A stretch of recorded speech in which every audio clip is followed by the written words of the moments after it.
বাটখারা দিয়ে মেরে শাশুড়িকে খুনের অভিযোগে বৌমাকে দোষী সাব্যস্ত করে যাবজ্জীবন সাজা ঘোষণা করল মালদা জেলা আদালত। উল্লেখ্য 2022 সালে 13 সেপ্টেম্বর কালিয়াচকের বাকরপুরে বাসিন্দা গোলেনুর বিবিকে বাটখারা দিয়ে মেরে খুন করা হয়েছিল। পরদিন গোলেনুর বিবির ছেলে কালিয়াচক থানায় মাকে খুনের অভিযোগ দায়ের করে। অভিযোগের ভিত্তিতে পুলিশ পুত্রবধূ মার্জিনা খাতুনকে গ্রেপ্তার করে। ঘটনা তদন্ত শেষে 2022 সালে 10 ডিসেম্বর চার্জশিট পেশ করে পুলিশ।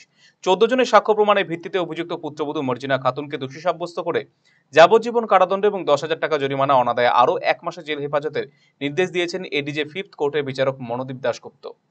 এটা শালিনীকে বলে দিয়ে দে।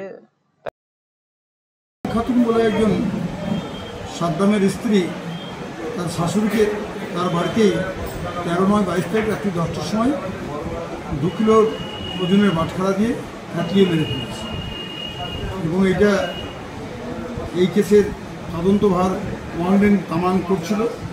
সেইখানে উনি 12 জনকে সাক্ষী করে দিয়ে কেসটার চার্জশিট দিয়েছিলেন।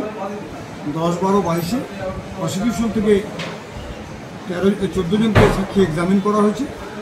আজকে অতিরিক্ত জজ 5 নম্বর কোর্ট সাজা ঘোষণা করেছে, যাবজ্জীবন সাজা এবং 10,000 টাকা ফাইনটা দিতে না পারলে আরও 1 মাস জেলের আদেশ দিয়েছে। কী কারণে মেরেছিল?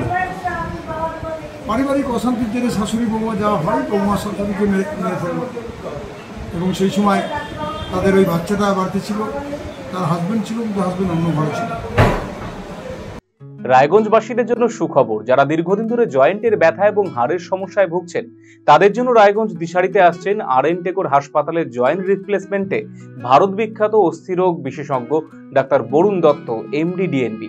এখন থেকে প্রতি মাসের নির্দিষ্ট দিনে ডাক্তারবাবুকে দেখাতে আজই যোগাযোগ করুন দিশারি হেলথ কেয়ার, উকিলপাড়া, রায়গঞ্জ শাখায়। যোগাযোগ করুন 7477785509, 7477785512 এই নম্বরে। না, একঘেয়েমির এবার একটা পরিবর্তন দরকার। পরিবর্তন? কি পরিবর্তন চাও? এবার কি হবে পরিবর্তন? হ্যাঁ, আরসিটিভি সংবাদে আসতে চলেছে পরিবর্তন। কি পরিবর্তন জানতে চোখ রাখুন আরসিটিভি সংবাদে।